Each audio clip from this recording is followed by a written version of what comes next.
Bismillahirrahmanirrahim. Assalamualaikum warahmatullahi wabarakatuh. Alhamdulillahirrabbilalamin. Assalatu wassalamu ala asrofil anbiya wal mursalin wa ala alihi wa sahbihi rasulillah ajma'in amma ba'du. Selamat sore teman-teman semuanya. Alhamdulillah uh, kita bisa ketemu ya di diskusi pada sore hari ini yang insya Allah akan membahas tentang parental burnout gitu ya. Parental burnout itu ya kelelahan yang dirasakan, kelelahan kronis ya, yang dirasakan dari mendidik atau mengasuh anak-anak sehari-hari, yang mana kayaknya mayoritasnya dialami ibu-ibu ya, khususnya di Indonesia, karena ya kita tahu kebanyakan beban mengasuh anak itu ada pada para ibu, terlepas dari di rumah ataupun bekerja, biasanya sama saja gitu ya pada umumnya, meskipun jelas ada yang berbeda.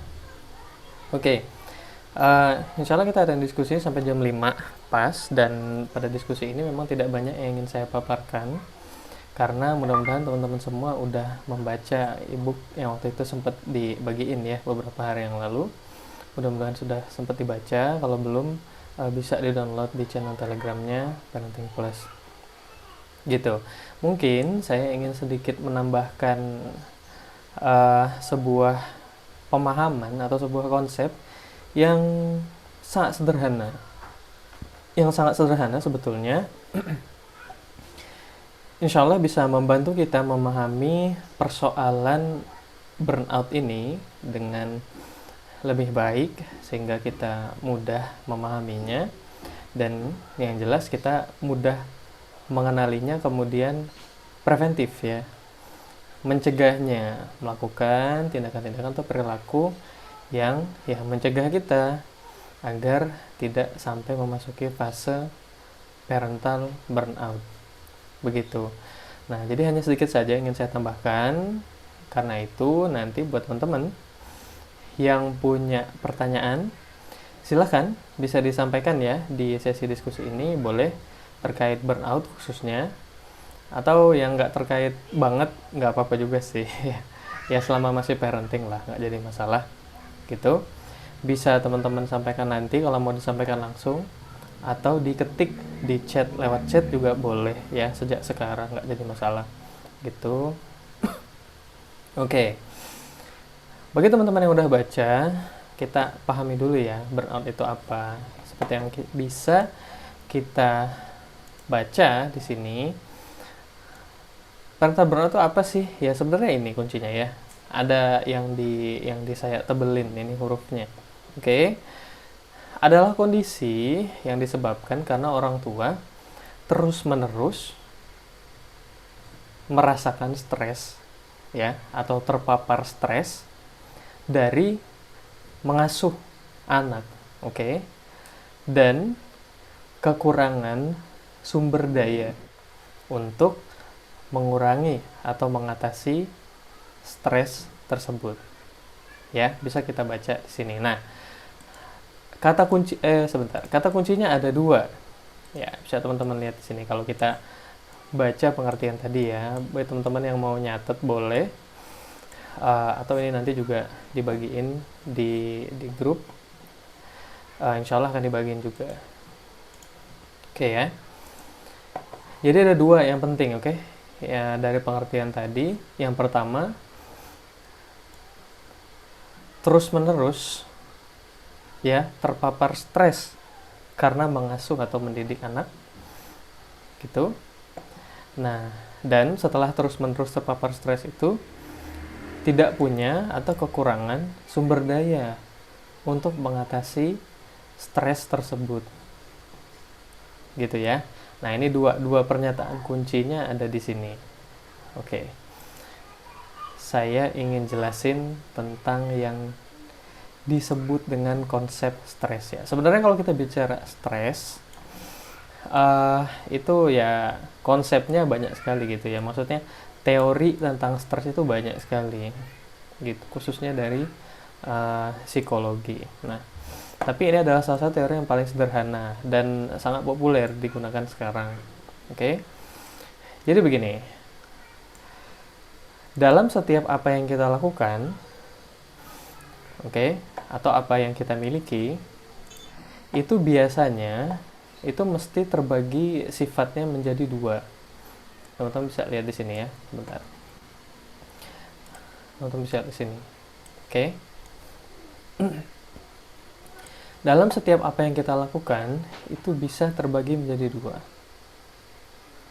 Yang pertama, dia adalah dia menjadi sumber daya, atau yang kedua dia menjadi beban.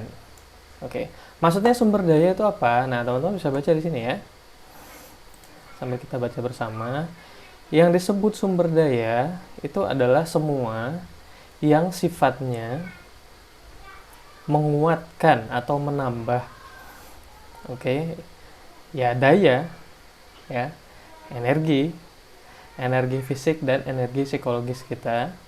Nah, itu yang disebut dengan sumber daya. Oke, kita pahami dulu konsepnya ya. Ini penerapannya sederhana kok, sangat simpel ya. Mungkin bagi teman-teman baru dengar konsep ini, nah ini memang psikologi banget gitu. Nah, beban itu apa sih? Beban itu adalah semua yang sifatnya mengurangi, mengurangi energi fisik dan psikologis kita, gitu ya. Jadi pada setiap apa yang kita lakukan atau apa yang kita punya itu juga bisa, itu mesti terbagi kategorinya menjadi dua ini, antara dia berfungsi sebagai sumber daya, atau antara dia berfungsi menjadi beban, sebagai beban, gitu ya. Oke, nanti kita coba kenali, cuma saya ulangi sedikit yang tadi di awal ya. Burnout itu terjadi, bisa teman-teman lihat di sini ya. Burnout itu terjadi saat kita berada dalam kondisi stres yang terus-menerus. Ya. Stres itu adalah saat, sini saya tandain ya, stres itu terjadi saat ini ya. Nah, bisa teman-teman lihat di sini. Konsepnya itu simpel banget kok, kayak untung rugi banget gitulah ya. Oke. Kayak konsep untung rugi. Nah, jadi ketika pendapatan kita lebih banyak dari pengeluaran kita, ya daripada biaya yang kita keluarkan, ya maka kita untung kan, ya benar ya. Tapi ketika biaya yang kita keluarkan lebih banyak daripada penjualan kita atau pendapatan kita, ya maka kita rugi, gitu ya. Nah, gitu, persis ya, sangat serupa ya. Jadi saat beban kita lebih besar daripada sumber daya yang kita miliki, ya maka itulah yang membuat kita kemudian menjadi stres. Oke, gitu ya. Nah, yang termasuk beban dan sumber daya itu apa aja, itu setelah ini akan kita coba kenali. Nah, saat kita terus-menerus ada dalam kondisi lebih besar beban daripada sumber daya ini, ya itulah yang kemudian mengantarkan kita masuk ke fase burnout. Gitu ya. Burnout itu seperti ya, kelelahan kronis ya, artinya kita udah benar-benar lelah dan nggak punya energi lagi, sulit untuk punya energi untuk bangkit kembali gitu, untuk mantul kembali. Ya itu burnout. Tapi kalau stres itu adalah fase sebelum burnout. Ya, dan stres itu normal dalam pengasuhan seperti yang udah kita baca di ebook ya. Stres itu sangat normal sekali kita alami dalam pengasuhan. Pasti ada capeknya. Ya kan, baik itu fisik ataupun pikirannya, itu stres. Oke. Tapi kemudian kita ya istirahat, mungkin kita lakukan kegiatan yang meringankan beban kita dan yang lainnya. Ya, kemudian sumber daya kita nambah. Oke, dari sini udah kegambar ya. Nah, artinya burnout itu kan sumbernya adalah saat kita stres. Oke. Tapi kita nggak punya strategi. Seperti yang saya tuliskan di sini.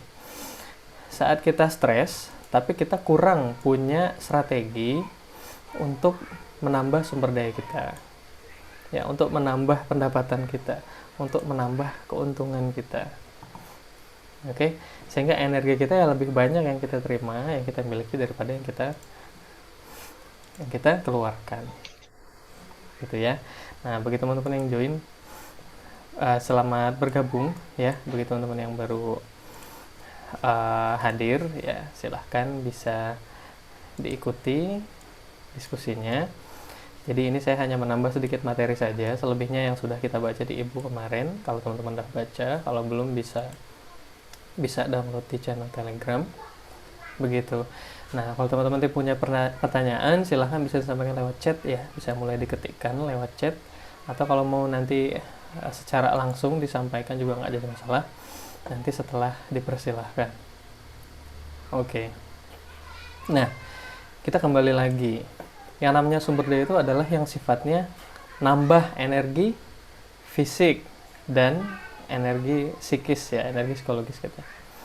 Yang mana yang beban itu adalah mengurangi. Oke. Nah, sekarang kalau pengasuhan itu kira-kira di mana? Ya, ketika kita mengasuh anak sehari-hari. Oke.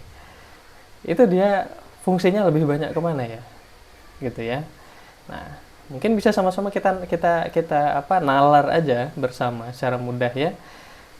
Pengasuhan itu mungkin ya, kita tahu pengasuhan itu ketika kita mendidik anak, nemenin mereka main, ya intinya ngurusin semua lah ya kebutuhan anak-anak. Saya yakin nggak perlu dijelaskan kayak mana detailnya. Mayoritas para ibu-ibu yang hadir di sini itu membuat kita mengurangi energi fisik kita ya kan, melelahkan ya. Bener nggak? Melelahkan fisik kita ya kan, pasti. Oke ya kan. Kemudian ketika ya anggap aja anak-anak rewel, nggak mau nurutin apa yang kita sampaikan misalnya, atau mereka melakukan kenakalan dan yang lainnya, bener ya, itu mungkin mesti kita temui ya. Nah, itu melelahkan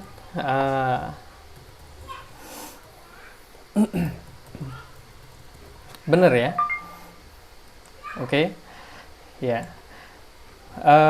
Apalagi mungkin ketika kita harus begadang, ketika kita harus, karena kita mendidik banyak sekali pekerjaan selain mengasuh anak-anak, kita juga ada urusan misalnya mengurusi rumah tangga, ya, sehingga setelah anak-anak tidur mungkin kita masih banyak yang harus dikerjain ya, urusan rumah tangga.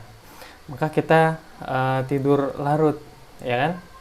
Tidur larut itu akhirnya mengurangi apa? Mengurangi juga ya, mengurangi energi fisik kita, ya, dan ngurangin energi psikis kita juga, lelah.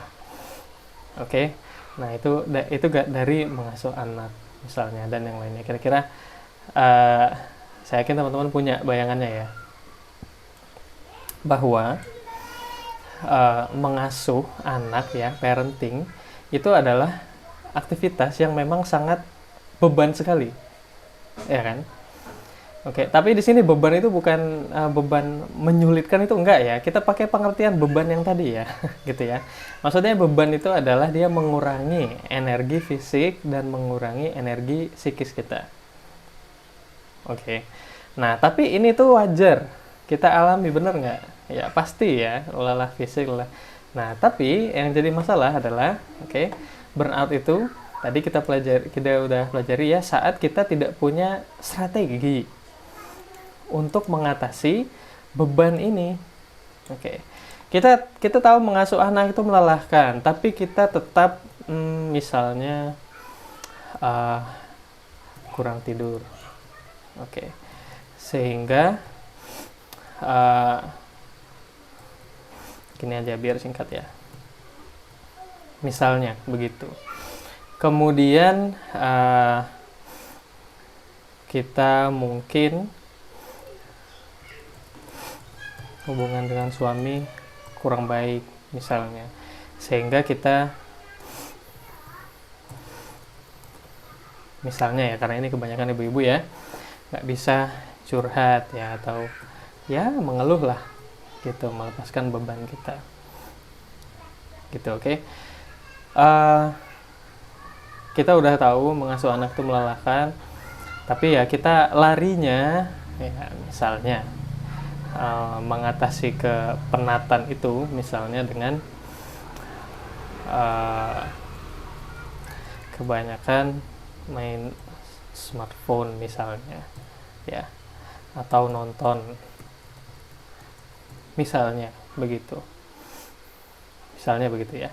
Nah, jadi kita tahu mengasuh anak itu adalah sebuah aktivitas yang memang banyak bebannya, memang sangat mengurangi energi kita, tapi kita nggak menerapkan atau nggak punya atau belum punya strategi ya yang bagus untuk menambah sumber daya kita, sehingga kita nggak pernah punya cukup energi untuk bisa mengatasi atau menyaring gitu ya, atau mengobati lah, nah mungkin istilahnya begitu, mengobati kelelahan fisik dan kelelahan mental atau kelelahan psikis yang kita rasakan gitu. Nggak pernah olahraga misalnya, jarang menambah ilmu misalnya ya. Nah, kita nggak punya strategi yang bagus, sehingga bebannya terus bertambah, sumber dayanya mah gitu-gitu aja gitu ya. Nah, maka kita stres, lalu masuklah ke fase burnout gitu. Nah, kalau udah masuk ke fase burnout, ya memang sulit ya, kita butuh bantuan memang gitu, tapi masih bisa diatasi. Nah, di sini saya kasih contoh, apa aja sih strategi-strategi yang bisa kita terapkan. Ya, artinya aktivitas-aktivitas yang kalau kita lakukan itu sifatnya nambah energi fisik dan energi psikis kita. Oke. Dan paling banyaknya, paling seringnya ya, cara untuk mengatasi stres ketika mengasuh anak, cara untuk mengatasi stres dan kemudian burnout ketika mengasuh anak, itu adalah cara-cara yang sangat-sangat sederhana, yang banyak kita tinggalkan. Oke, apa aja sih aktivitas yang sifatnya menambah sumber daya? Ya, tidur yang berkualitas, tidur yang cukup, jangan begadang misalnya. Bener nggak? Ya iya, itu kan membuat kita besok pagi jadi punya energi untuk mengatasi kesibukan. Ya, itu nggak canggih. Tidur itu nggak canggih ya kan? Oke. Ya, tapi itu yang paling dasar sebetulnya. Yang paling simpel kalau mau ngatasin stres dari mengasuh anak. Nah, masalahnya banyak tadi gitu, kita melalaikan ini ya, sebagian dari kita tuh melalaikan ini. Misalnya kan ada yang sebagian begitu ya. Ya, tidak mengatur pola tidurnya, membiarkan dirinya terus begadang, padahal sebenarnya dia bisa misalnya untuk tidur lebih awal, istirahat lebih awal. Misalnya begitu. Kemudian curhat kepada pasangan, itu adalah perilaku atau aktivitas yang sifatnya nambah energi apa? Nambah energi psikis, nambah energi psikologisnya kita. Karena kalau kita udah curhat sama pasangan tuh lapang kan rasanya ya, pikiran dan hati kita. Ya, kita ngerasa wah udah mulai ringan nih gitu bebannya. Ya, itu yang maksudnya nambah kekuatan psikologisnya kita. Kemudian kita ibadah yang khusyuk malam-malam misalnya. Itu membuat hati kita tenang ya, membuat emosi kita positif. Ya, itu nambah. Ya, benar ya. Kemudian kita baca buku, oke? Ya, jangan nonton sinetron terus misalnya, atau jangan nonton film serial terus. Tapi kita ganti waktunya dengan membaca buku. Nah, itu adalah aktivitas yang sifatnya menambah sumber daya, karena dengan adanya ilmu ya itu membuat kita semakin paham dengan, ya anggaplah anak-anak kita, dengan masalah perkembangan anak-anak kita dan yang lain. Misal begitu. Artinya ini ada aktivitas yang menambah energi psikologisnya kita, membaca buku. Oke, olahraga. Tuh, coba ibu rumah tangga mana yang masih rajin olahraga di usia sekarang. Gitu ya. Misalnya, kita tahu sejak sekolah itu yang paling jarang olahraga, ini fakta ya. Sejak sekolah yang paling jarang olahraga, SMA, SMP gitu ya. Kuliah juga itu adalah siapa? Perempuan, wanita. Yang paling jarang olahraga. Padahal ya ini nggak perlu dijelaskan banyak-banyak lah ya. Semua banyak sekali penelitian yang bilang bahwa olahraga itu membuat kita mampu mengatasi stres dengan lebih baik. Karena ada hubungannya dengan dopamin ya, ada hubungannya dengan hormon-hormon yang bisa melawan stres ya di otak kita. Begitu. Oke, ya ini remeh. Ya, aktivitasnya sangat simple sekali, tapi banyak kita meremehkan. Ya kan? Oke, mengurangi, jangan kebanyakan mungkin sosial media dan yang lainnya. Ya, sama. Sangat banyak sekali penelitian yang menyebutkan bahwa penggunaan smartphone atau sosial media yang berlebihan itu menimbulkan kelelahan mental, menimbulkan kelelahan psikologis pada kita. Gitu. Jadi dia sifatnya malah menjadi beban. Kalau kita lakukan terus-menerus ya, kebanyakan smartphone itu dia adalah aktivitas yang sifatnya beban. Ya, mengurangi energi fisik kita jelas, karena mungkin gara-gara nontonin smartphone kita jadi begadang mungkin, dan pikiran kita jadi nggak tenang, ya itu artinya mengurangi energi psikologisnya kita. Gitu ya. Kemudian menulis, itu adalah aktivitas yang juga sifatnya menambah energi psikologisnya kita.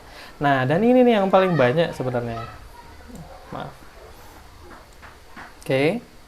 Paling umum terjadi khususnya pada ibu rumah tangga. Ya, sumber terbesar stres pengasuhan ya adalah beban rumah tangga atau aktivitas domestik rumah tangga yang terlalu banyak. Ini sangat umum terjadi pada ibu rumah tangga. Gitu ya, ya. Masak, beresin rumah, pakaian, ya termasuk juga nyiapin domestiknya anak-anak, mungkin suami juga. Gitu kan. Ya saya nggak tahu, teman-teman punya gambaran yang lebih baik daripada saya mungkin gitu ya. Ini kebanyakan ya, banyak ibu rumah tangga terjebak di sini. Khususnya yang milenial sekarang. Kegiatan rumah tangga yang terlalu banyak, dan kegiatan rumah tangga itu jelas termasuk apa? Termasuk beban, ya kan? Karena dia ya mengurangi energi fisik kita, dia bikin kita capek, dia juga membuat kita nggak bisa mikir. Susah tuh buat mikir ya kalau kita udah capek kan gitu ya, artinya dia juga mengurangi energi psikologisnya kita gitu. Ini adalah penyebab yang paling besar ya, yang paling umum pada ibu rumah tangga, sehingga kita lebih banyak berada dalam posisi stres. Kita nggak punya energi yang cukup, kita nggak punya sumber daya yang cukup ya, sisa sumber daya yang cukup untuk memperhatikan anak kita lebih banyak, karena sudah habis duluan ngerjain ini gitu ya, ngerjain urusan domestik rumah tangga misalnya begitu. Nah, maka bukan berarti tidak harus dikerjakan, tapi memang khususnya bagi kita yang mungkin anaknya banyak dan tidak punya asisten rumah tangga misalnya, memang kita harus mungkin saya bilang bijak atau kreatif ya dalam mengatur pekerjaan-pekerjaan rumah tangga. Makanya di sini saya tuliskan merampingkan. Artinya, apa yang sebetulnya bisa kita tinggalkan, nggak harus dikerjakan pada saat itu, maka nggak bisa dikerjakan pada saat itu. Ya, misalnya mau bersihin kamar mandi setiap hari, misalnya ini ya, saya kasih contoh aja. Kamar mandi harus dibersihin setiap hari, padahal ya nggak harus ya. Misal seminggu sekali sudah cukup. Ya, sementara bersihin kamar mandi memang melelahkan, misalnya begitu ya. Kemudian ya apa-apa semua harus rapi, perfect, sempurna 100% setiap hari, sehingga sepanjang hari yang kita lakukan itu serba ngerapihin, serba ngebersihin gitu ya. Nah, itu beban semua, itu menghabiskan energi fisik dan pikiran semua. Padahal sebetulnya kita nggak perlu terlalu seperti itu. Misalnya cukup bersih-bersih besar rumah itu misalnya sepekan sekali, misalnya begitu ya. Maka kita rampingkan apa yang bisa kita rampingkan, sehingga sumber daya kita nggak keburu habis, dan kita punya sumber daya yang cukup untuk mengatasi atau bisa kita gunakan untuk mendampingi anak-anak, untuk mengasuh anak-anak, misalnya begitu ya. Nah, jadi itu aja sebenarnya masalah burnout itu. Kalau stresnya itu pasti ada, stres mengasuh itu pasti ada. Yang jadi masalah adalah kita nggak punya strategi, kurang punya strategi yang bagus untuk mengatasi stres tersebut. Ya, kita malah justru biasanya melakukan perilaku-perilaku yang kebalikannya, justru menambah beban. Seperti yang tadi sudah saya contohkan, gitu ya. Bukan melakukan perilaku-perilaku yang sifatnya menambah sumber daya sehingga bisa mengurangi stresnya kita, atau bisa mengobati stresnya kita. gitu. Nah, maka apa saja strategi teman-teman untuk bisa menambah atau menjaga sumber dayanya ini, ya, ya maka pertahankan. Oke.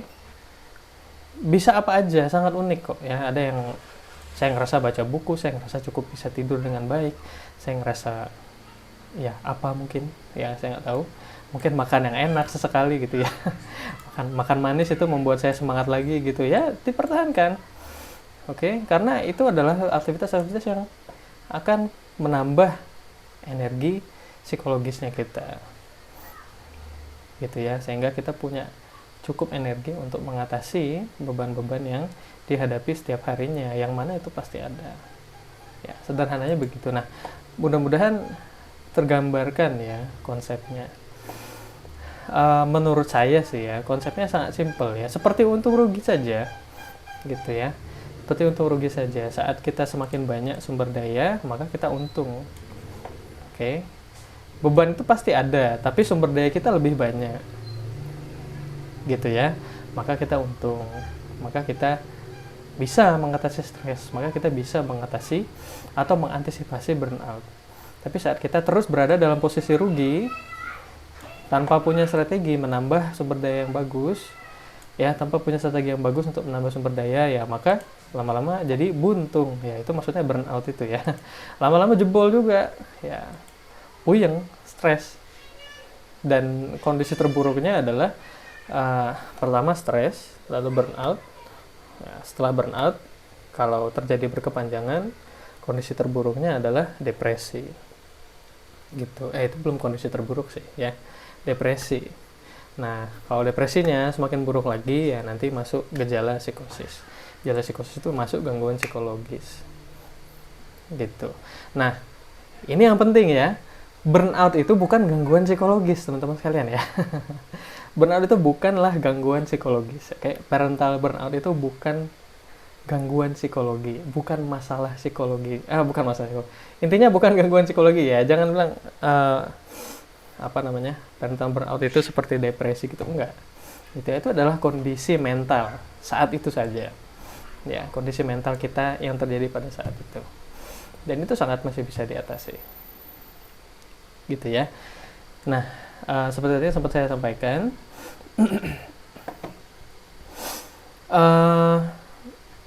silahkan bagi teman-teman yang ingin bertanya, ya boleh lewat mic, boleh juga lewat chat. Kalau nggak bisa disampaikan nggak jadi masalah, silahkan bisa mulai diketikin ya di chatnya.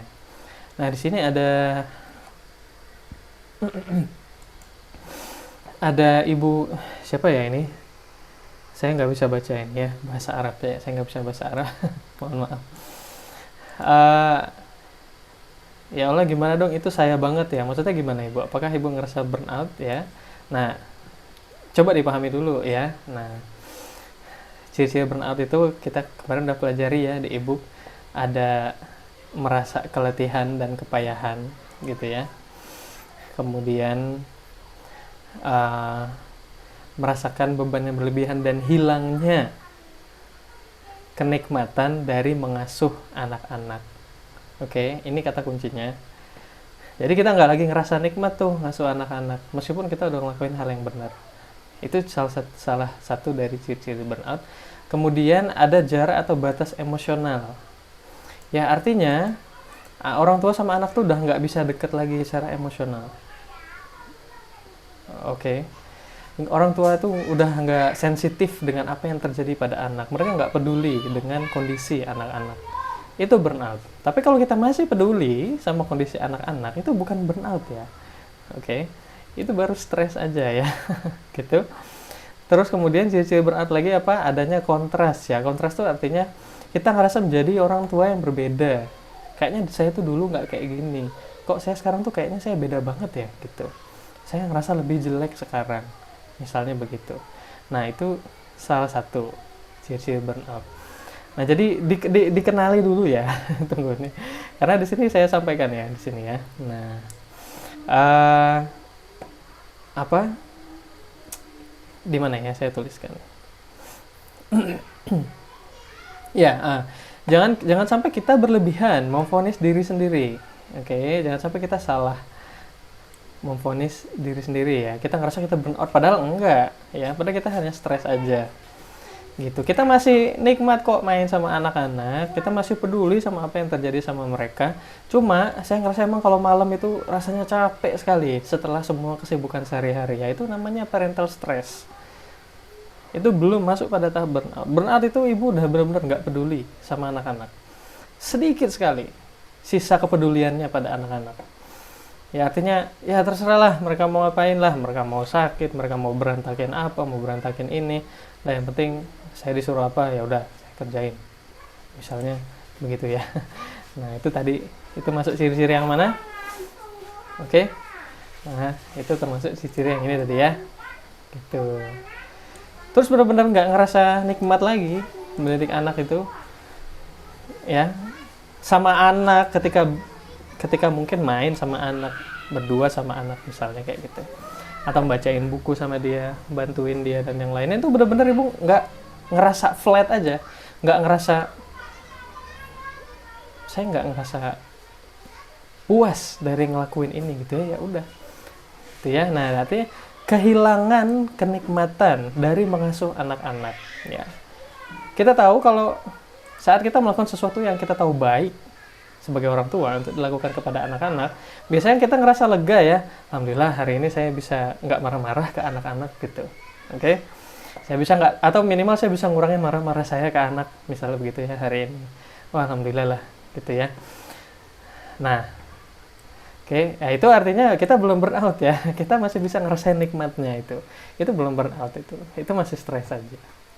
Masih bisa diatasi. Gitu aja jangan sampai ini ya.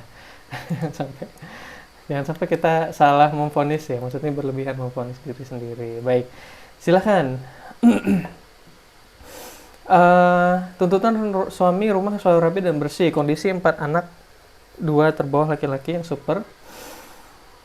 Oke, ya mungkin dari apa yang ibu sampaikan, ya sangat mungkin memang berada dalam posisi parental stress saat ini.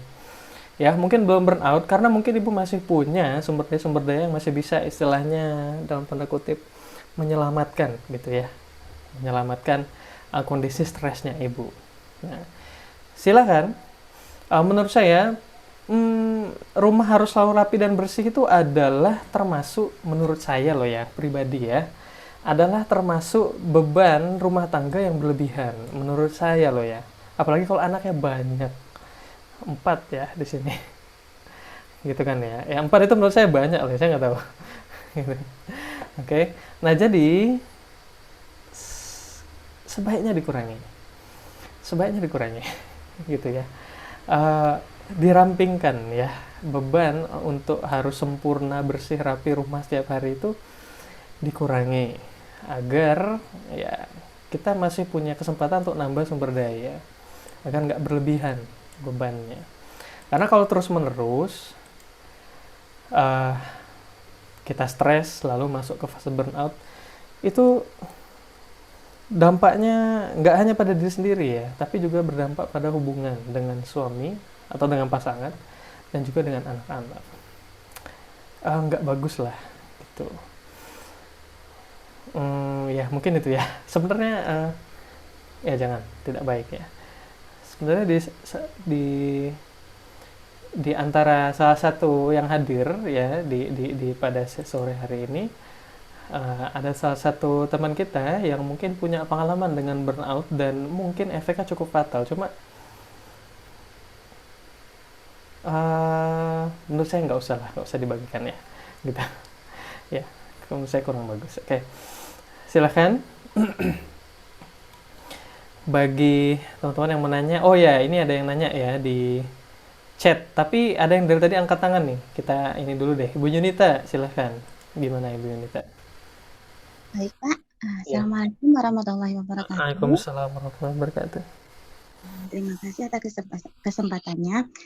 Gini, Pak, saya ini tipe orang yang nggak bisa fokus lebih dari satu. Misalnya nih, saat ini emang saya lebih fokus pengennya lebih fokus ke anak. Cuma saya juga senang berkomunitas, mencari ilmu gitu. Nah, tapi di saat kedua-duanya berjalan, kadang saya merasa nggak fokus gitu. Jadi kalau misalnya saya berada di komunitas di HP, jadi sering banget megang HP gitu. Jadi anak-anak merasa terbengkalai gitu kan ya.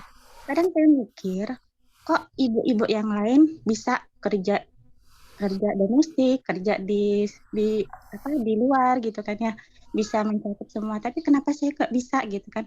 Apa sih yang harus saya lakukan? Apakah bisa dilatih dengan latihan-latihan yang gimana? Atau emang harus dikurangin? Emang ada yang harus dilepaskan itu gimana ya? Iya, baik. Terima kasih Ibu Yunita ya. Eh, dapat dipahami kegalauannya ya, kegundahannya. Begini, ketika kita mulai ngerasa kewalahan, ketika kita mulai ngerasa nggak bisa fokus, ketika kita mulai ngerasa kehilangan kendali, ya, kehilangan kontrol atas apa yang kita tahu harusnya kita lakukan, ya itu tanda-tanda bahwa kita balikin ke konsep ini ya. Tanda-tanda bahwa ya beban ibu sudah semakin bertambah, sementara sumber dayanya tidak cukup. Gitu ya. Itu salah satu cara mudah untuk menilainya. Oke. Ya artinya ibu sudah memasuki fase stres. Ya. Ya itu normal, wajar aja. Setiap kita mesti ada stresnya. Ya begini ya, stres itu bukan untuk dihindari ya, karena pasti ada. Seperti yang saya sampaikan tadi, persoalannya adalah bukan pada bagaimana persoalannya bukan kita fokus pada bebannya, tapi kita punya strategi nggak untuk menambah sumber dayanya, gitu ya. Persoalannya ada di situ. Nah, dari yang ibu sampaikan, ya artinya ketika kalau ibu mulai ngerasa kehilangan kendali, mulai merasa kewalahan, ya itu artinya seperti yang tadi saya sampaikan. Maka memang ya pada umumnya strateginya hanya terbagi menjadi dua aja, antara menambah atau mengurangi. Biasanya begitu. Mengurangi maksudnya apa ya? Mengurangi bebannya, ya, mengurangi bebannya, atau menambah sumber dayanya. Misalnya, apa sih yang nambah sumber daya? Gini, nambah sumber daya itu nggak hanya dari apa yang kita lakukan ya, gitu ya. Maksudnya begini, misalnya kita punya anak banyak nih, oke. Kemudian otomatis urusan rumah tangganya juga banyak, ya kan? Nah, misalnya kita meng-hire atau mempekerjakan asisten rumah tangga, misalnya, gitu ya, contoh ya. Nah, itu adalah yang juga sifatnya nambah sumber daya dan ngurangin beban sekaligus, ya, karena ya ada yang bantuin kita kan, gitu aja. Ya, maka berkuranglah beban kita. Di urusan domestik misalnya, entah apa yang paling membebani, mungkin masak atau bersihin rumah dan yang lainnya misalnya, kayak gitu, sehingga ibu bisa lebih fokus pada ya tadi ya, misalnya anak-anak lalu komunitas, misalnya begitu. Oke. Mana yang memungkinkan untuk dilakukan? Ya, kalau tidak memungkinkan itu maka ya dikurangi.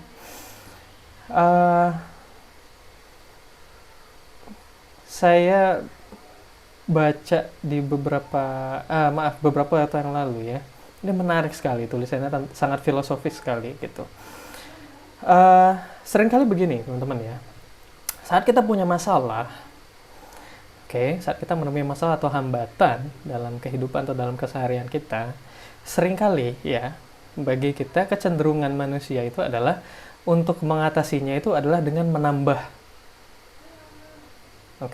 Kita punya masalah nih, berarti harus tambah lagi. Maksudnya tambah lagi berarti harus buat jadwal yang lebih bagus, berarti harus buat rancangan kegiatan yang lebih bagus, mungkin buat strategi yang lebih bagus ya, tambah harus begini, harus begitu, dan yang lainnya. Sehingga anehnya malah kita semakin sulit untuk ngelakuinnya, gitu ya.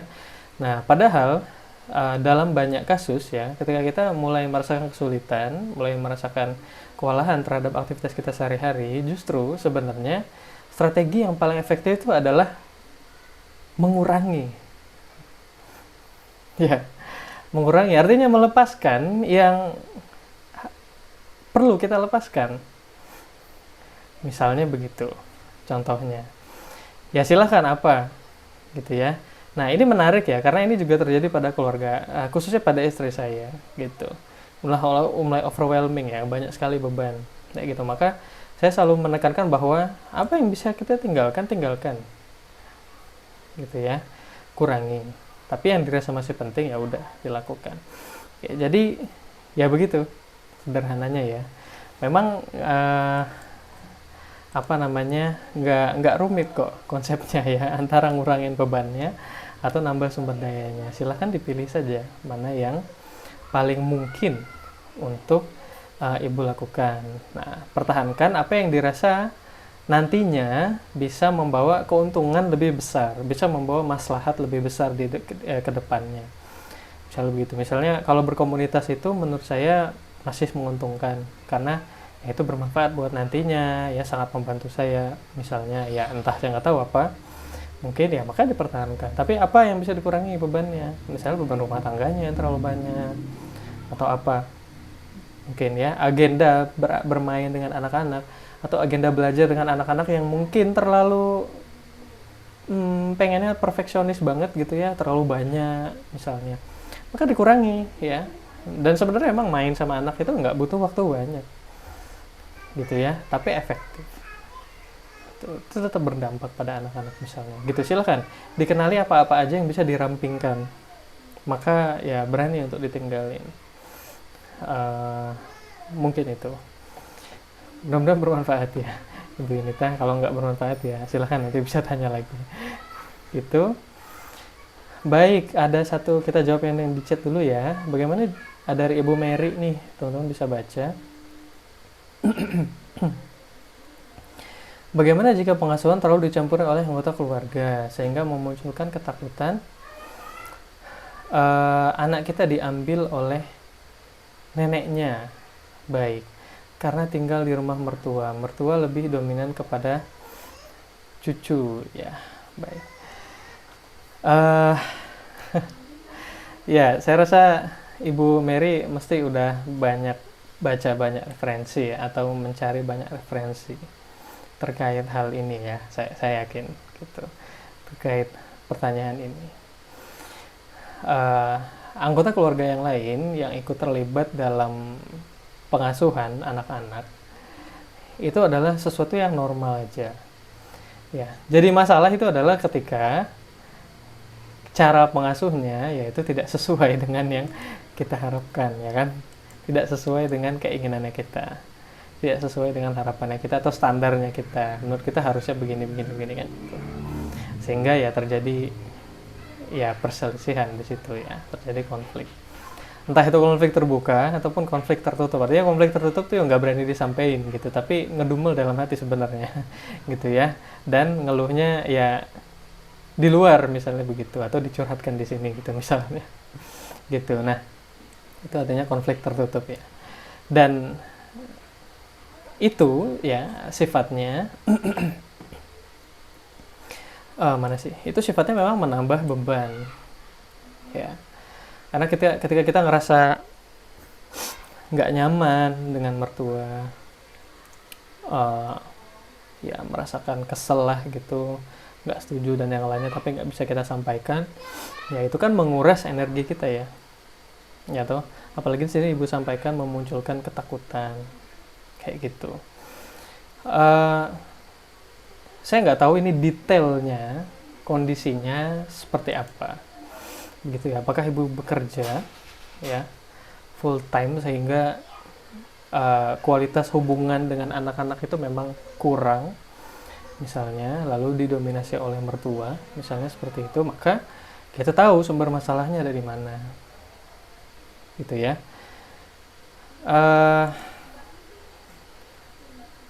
Itu mungkin ya yang bisa saya sampaikan kepada Ibu Mary ya. Ini menarik ya kalau bicara soal ini. Jadi ya dalam Islam sendiri sebenarnya saya yakin Ibu Mary juga pernah, ya saya nggak tahu, mungkin Ibu Mary udah pernah tahu ya. Dalam Islam sendiri sebenarnya ya seorang istri itu punya hak untuk tinggal ya, untuk tinggal di tempatnya sendiri. Artinya tidak dengan mertua, tidak dengan anggota keluarga dari suaminya gitu. Nah, tapi ya silahkan, memungkinkan nggak gitu. Kalau memungkinkan maka diusahakan. Maksudnya itu menjadi target jangka panjang, menjadi tujuan jangka panjangnya. Itu bagaimana bisa tinggalnya terpisah misalnya loh ya. Saya nggak tahu kondisi detailnya seperti apa. Cuma ya dalam Islam sendiri sudah disunahkan seperti itu. Maka ketika Islam mensunahkan sesuatu ya artinya ada kebaikan di sana. Dan ketika kita berusaha untuk memenuhinya, maka insya Allah ada kemudahan untuk bisa memenuhinya selama kita berikhtiar untuk memenuhinya. Misalnya begitu. Oke. Jadi berhak istri minta tinggal sendiri itu berhak. Sehingga bisa fokus sama anak-anak. Ya itu tadi meminimkan campur tangan dari pihak-pihak yang lain dalam pengasuhan anak-anak. Gitu. Yang pertama. Yang kedua jelas komunikasikan, tapi saya yakin ibu mungkin sudah pernah mendengar saran ini, gitu ya. Dan mungkin masih ngerasa mentok di komunikasinya, wajar, normal. Cuma ya nggak ada yang lebih baik selain dikomunikasikan, gitu ya. Ya tetap diikhtiarkan, gitu, dikomunikasikan yang bagus. Apa yang dirasa kurang cocok kepada mertua misalnya. Ya, sebenarnya itu nggak sulit ya kalau kita mau ngelakuinnya. Karena ya kami sendiri bisa gitu ngelakuinnya. Ya disampaikan saja. Misalnya begitu. Tapi saya nggak tahu detailnya gimana. Apakah sudah disampaikan atau belum, atau ada konflik atau gimana. Nah, kemudian kalau misalnya ibu bekerja, karena ada beberapa teman-teman kita yang kasusnya seperti ini. Gitu ya. Karena memang bekerja. Sehingga ya harus ninggalin anak sama, ya anggaplah di sini sama mertua misalnya. Ya otomatis hubungannya lebih dekat misalnya ke mertua misalnya begitu ya, karena sibuk bekerja. Nah tadi ya sama seperti yang Ibu Yunita sampaikan tadi, oke, Ibu Yunita tanyakan tadi, coba ditimbang-timbang gitu ya. Nah ini adalah rencana jangka panjang, coba ditimbang-timbang apakah bisa saya berhenti bekerja misalnya, kalau misalnya bekerja ya, kemudian mencari pendapatan yang lain yang tidak menyita waktu, misalnya kalau misalnya kerjanya kantoran atau shift yang ada shift malamnya, misalnya perawat gitu kan. Nah apakah bisa saya tinggalkan? Ya ini memang keputusan yang besar, betul, nggak diremehkan ya, keputusan yang besar yang juga berdampak besar. Gitu ya, keputusan besar yang juga berdampak besar. Jadi ya silakan, apakah mau mengambil manfaat besarnya itu, berani mengambil manfaat yang besarnya itu, atau masih ingin berada di dalam lingkaran masalah yang itu saja. Saran saya ya silakan berani mengambil langkah sih sebetulnya, gitu. Kalau misalnya bekerja. Mungkin itu ya Ibu Mary, mudah-mudahan terbantu nih, karena saya nggak tahu kondisi detailnya seperti apa.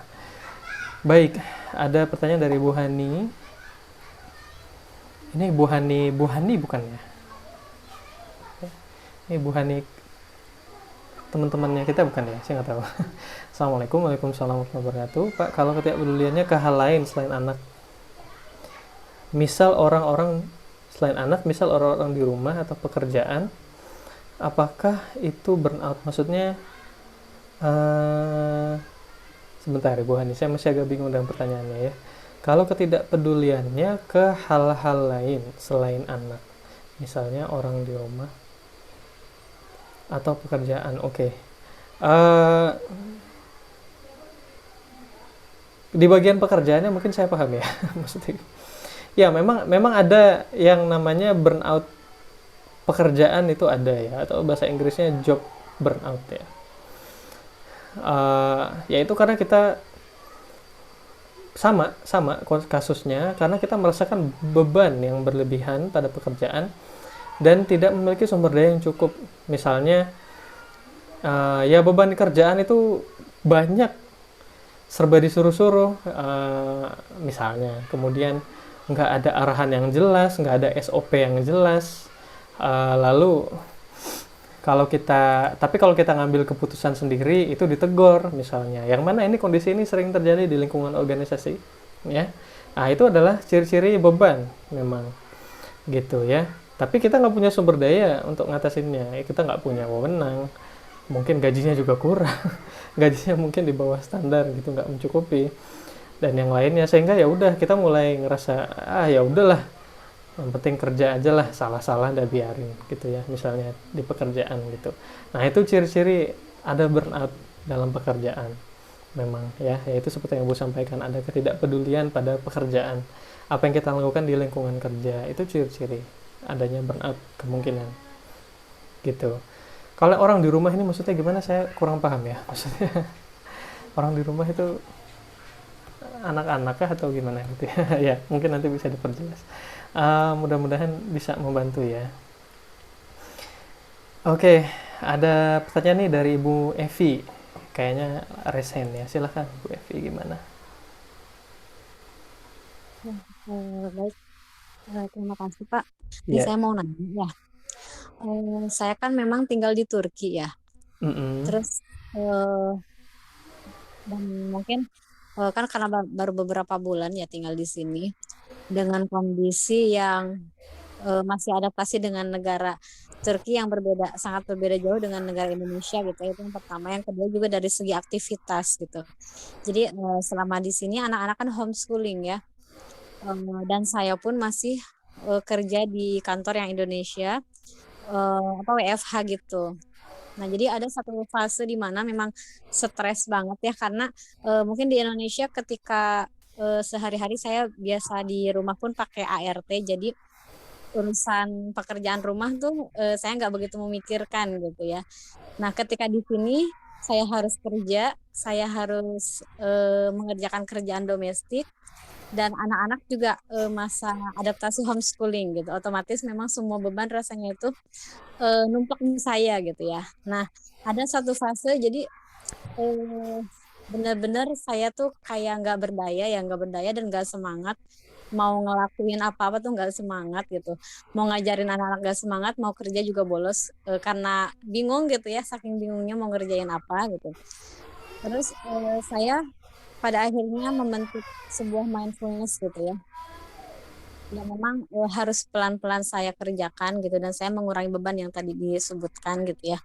Tapi ketika sekarang saya sedang proses gitu ya, mengurangi merampingkan gitu ya beban harian itu, kok ada satu fase di mana saya ngerasa kok jadi cuma segini doang ya pencapaiannya gitu. Sedangkan mungkin saya juga tipe orang yang perfeksionis gitu ya. Jadi memang nggak mudah gitu ketika saya evaluasi harian kok saya dan anak-anak tuh hanya cuma dapat segini doang gitu. Nah, yang mungkin yang dipertanyakan bagaimana ya apa maksudnya tuh ketika kita supaya nggak burn out, tapi ketika kita berusaha apa menghindari burn out itu nggak kebablasan. Dan juga apa ya maksudnya tuh kalau kita terlalu masang target resikonya burn out gitu ya. Nah kalau kita santai gitu ya memang terhindar dari burn out gitu, tapi ya kalau dipikir-pikir kok dapatnya cuma segitu doang gitu, sedangkan seharusnya kita itu bisa dapat yang lebih dari hal ini gitu. Bagaimana tuh Pak pendapatnya? Ya baik, terima kasih Ibu Evi atas pertanyaannya. Berarti belum lama ya di negara Turki ya?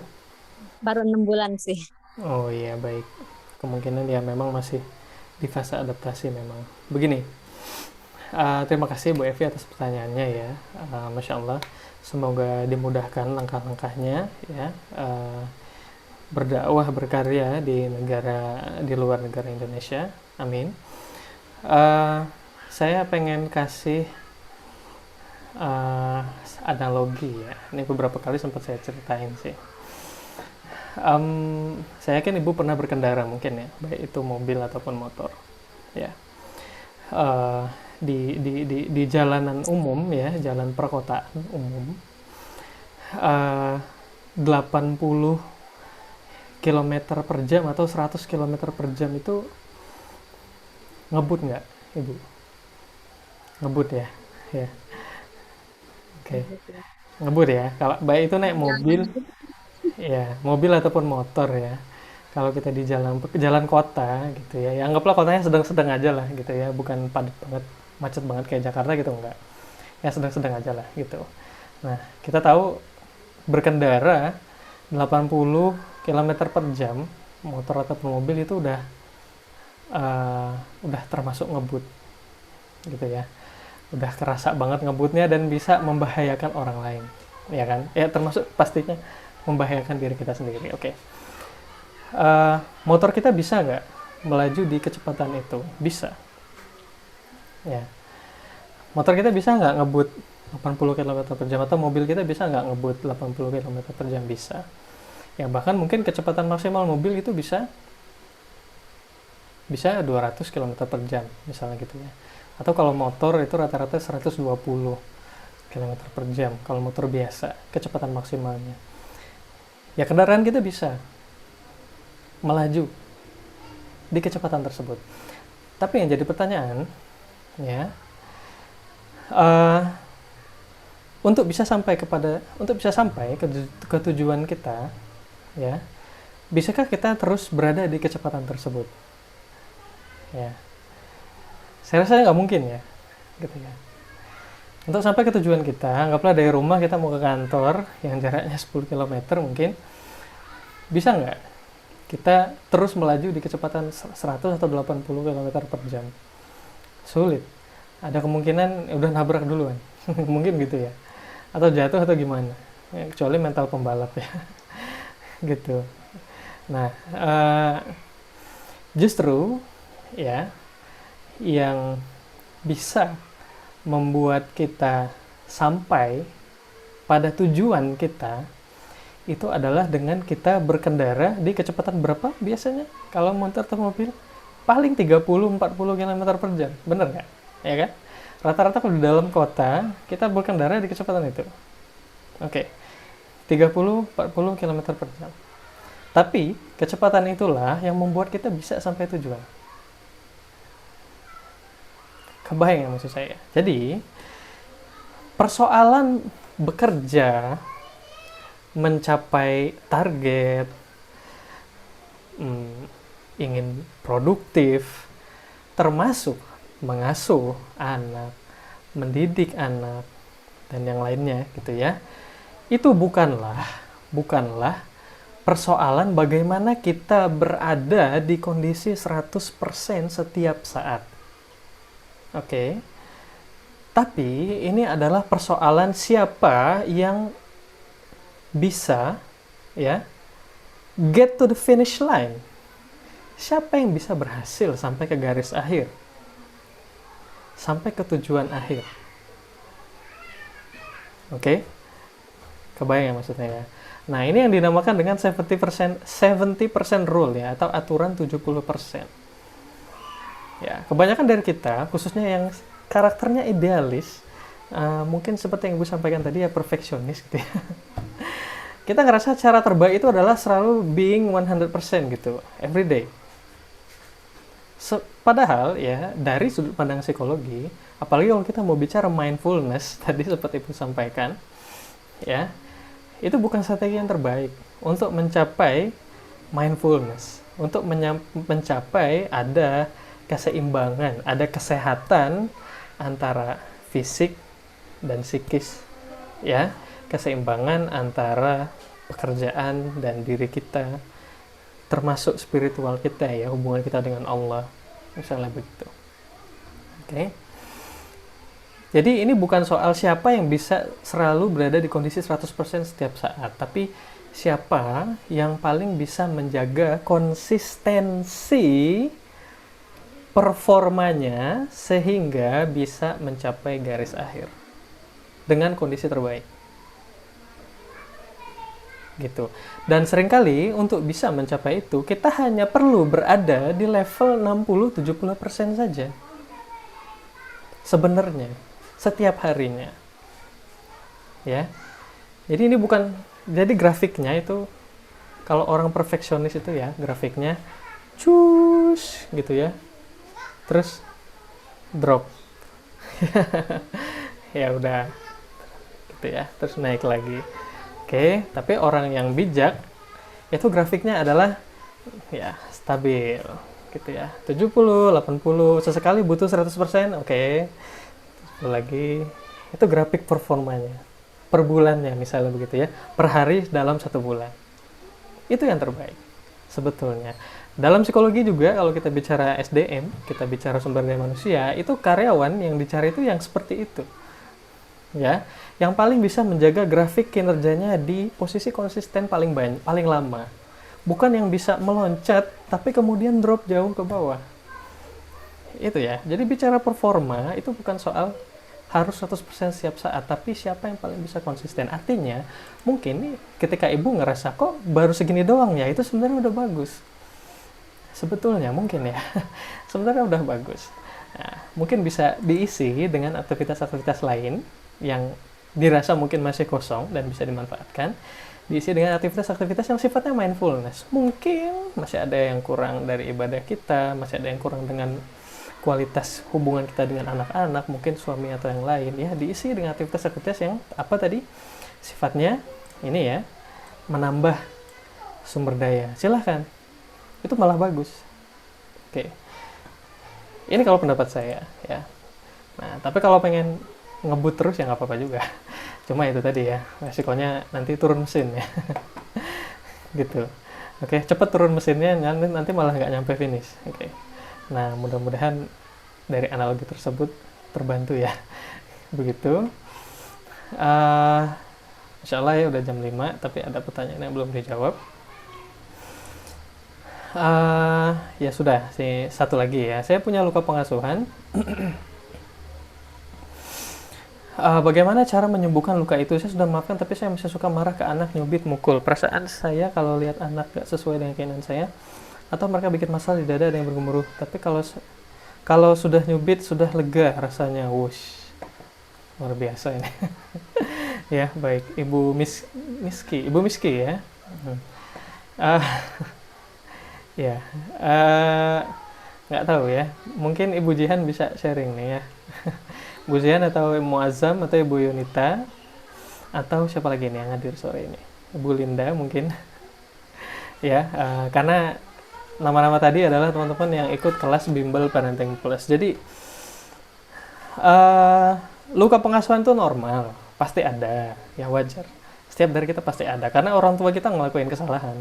Pasti, sebagaimana kita juga ngelakuin kesalahan saat kita sekarang sudah menjadi orang tua. Begitu ya. Tapi soal bagaimana kita mengelola perilaku kita saat ini, oke, itu bukan masalah luka pengasuhan. Itu soal bagaimana kita melatih diri kita. Ya, bagaimana kita mau melatih diri kita untuk melatih perilaku kita, meninggalkan perilaku yang jelek dan menguatkan ya, latihan menguatkan perilaku yang baik. Ini hanya soal latihan aja. Ya, bagi teman-teman bimbel mungkin udah sering kita ulang-ulangin terus ya. Ini hanya soal latihan aja. Begitu. Luka pengasuhan itu nggak bisa disalahkan atas perilaku buruk kita saat ini. Satu-satunya yang bisa disalahkan atas perilaku buruk kita saat ini adalah karena kita membiarkan perilaku tersebut. Saya bisa bilang itu aja. Kalau dilihat dari sudut pandang psikologi, ya. Satu-satunya alasan kita masih melakukan perilaku buruk yang kita lakukan sekarang karena kita membiarkan perilaku tersebut. Kita nggak ngelatih yang sebaliknya. Dan melatih perilaku itu memungkinkan, sangat mungkin. Perilaku itu bisa diubah, sangat bisa diubah. Selama kita mau ngejalanin latihannya. Nah, sederhananya begitu ya. Jadi kesimpulannya mungkin Ibu Miski, apa ya perilaku Ibu sekarang itu bukan dari luka pengasuhan kalau pendapat saya. Oke. Tapi bagaimana Ibu belum mau, mungkin masih kurang melatih perilaku yang sebaliknya gitu ya, perilaku yang lebih baik. Artinya ya misalnya tidak mukul, tidak nyubit ya. Nah, satu lagi juga misalnya masalah kita mudah marahin anak itu biasanya ya karena kita kurang memahami anak.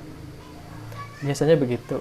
Karena kita kurang memahami perkembangan mereka, kurang memahami perilaku mereka dan yang lainnya, sehingga cenderung banyaknya perilaku mereka kita lihat sebagai sebuah keburukan atau sebuah kesalahan. Maka ya kita emosian gitu ya, mudah marah. Nah, padahal sebetulnya seringkali ya perilaku anak itu sebenarnya adalah pertanda, adalah indikator bahwa sebenarnya mereka butuh belajar. Nah, tapi karena kita belum paham, nah karena itu belajar tentang perkembangan anak, ya, belajar tentang bagaimana emosi anak, termasuk bagaimana mengelola emosi kita, baik itu dari buku dan yang lainnya, itu adalah salah satu langkah preventif yang paling efektif untuk dilakukan. Langkah pencegahan yang paling efektif. Nah, tapi saran saya khususnya di bagian membaca buku. Oke. Di bagian membaca buku. Karena membaca buku dengan dengerin webinar, itu level pemahamannya berbeda. Ya. Dampaknya pada perubahan perilaku kita itu berbeda. Membaca buku itu melibatkan proses berpikir yang lebih banyak, sehingga dia lebih mudah mengubah perilaku kita. Coba, salah satu yang paling efektif ya, salah satu buku yang biasanya sangat membantu soal mudah marah ke anak ini, misalnya adalah Disiplin Tanpa Drama. Itu saya lupa terbitan mana, cuma itu buku luar negeri, cuma udah ada terjemah Indonesianya. Gitu. Nah, coba ditambah ilmunya di situ. Ada bukunya Disiplin Tanpa Drama. Mudah-mudahan nanti terbantu membuat kita lebih paham tentang emosinya anak-anak, sehingga kita sendiri juga nggak gampang ikutan emosian. Biasanya penyebab utamanya itu aja sih. Kalau masalah emosi itu karena kita kurang memahami aja, kurang memahami perilakunya anak-anak. Begitu. Nah, mudah-mudahan terbantu. Begitu ya. Baik. Alhamdulillah nggak ada pertanyaan lagi. Mungkin itu saja yang bisa saya sampaikan. Di sini Ibu Evi sampaikan betul ya, tugasnya menjaga konsistensi. Iya, betul Ibu ya.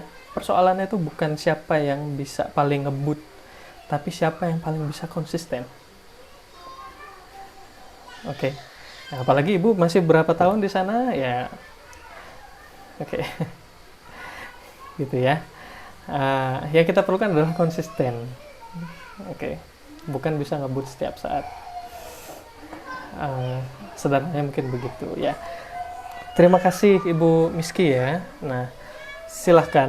Ibu Miski bilang saya coba lebih tenang untuk belajar tentang perilaku anak. Ya, biasanya masalahnya hanya itu saja Ibu ya. Kurang memahami perilaku anak, kurang memahami anak-anak. Jadi apalagi tadi Ibu sampaikan Ibu sudah memaafkan, ya kan?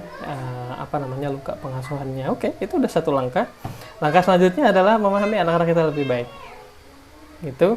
Sehingga kita lebih paham perilaku mereka, dan kita lebih bisa ngerespon perilaku mereka dengan cara atau perilaku yang lebih tepat, gitu ya. Nggak terlalu mudah marah-marah, nggak terlalu gampang marah-marah. Meskipun marah juga nggak salah, gitu ya. Ya marah itu boleh, tapi harus tepat tujuannya, begitu. Mudah-mudahan bermanfaat. Mungkin tadi bukunya kalau belum dibaca bisa dibaca ya. Judulnya ini banyak kok jualnya ya, di Tokopedia banyak sekali. Disiplin Tanpa Drama, cari yang original ya. Sudah ada terjemahan Indonesianya, begitu. Buku ini buku yang sangat terkenal ya, membantu mengelola emosi anak-anak, gitu. Oke, Bu Miski nambah nih, sukanya terburu-buru atas sikap mereka yang menurut kita salah, lalu saat menghukum dalam benak saya dulu saya diginikan sama ayah, maka kamu akan dihukum seperti ini ya. Ya. Silahkan Ibu baca Disiplin Tanpa Drama. Ya, silahkan baca buku Disiplin Tanpa Drama kalau belum dibaca. Insya Allah membantu, karena buku itu sangat bagus sekali. Saya sendiri sudah selesai membacanya. Sangat bagus sekali, membuat kita lebih paham tentang ngelola emosi dengan anak-anak.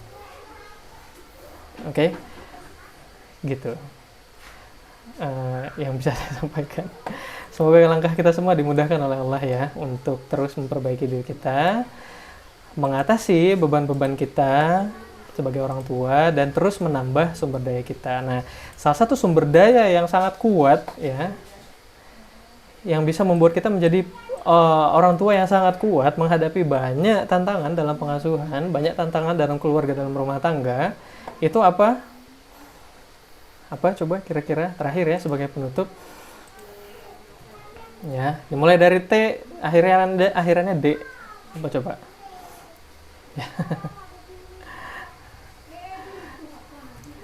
Nah, ini ya. Oke, ini adalah salah satu sumber daya yang sangat besar. Tekad. Oh, kata Ibu Jihan tekad. Tekad. Ya, benar sih, Bu ya. Awalannya T tapi belakangnya D, tapi bukan tekad, Bu ya. Ini sudah saya tuliskan ya, Bu Jihan. Terima kasih sudah sudah ikut ngisiin pendapat Ibu Jihan ya, Insya Allah. Oke. Ya, bukan tekunnya Ibu Zulfa ya, karena akhirannya D, bukan N. Ini ya, tauhid ya. Salah satu sumber daya yang sangat menguatkan fisik dan khususnya menguatkan jiwa kita, menguatkan psikologis kita, menguatkan mental kita adalah saat kita punya rasa tawakal, rasa keyakinan, rasa penyerahan, rasa semualah, iman, percaya, berpikir positif, oke, penerimaan kepada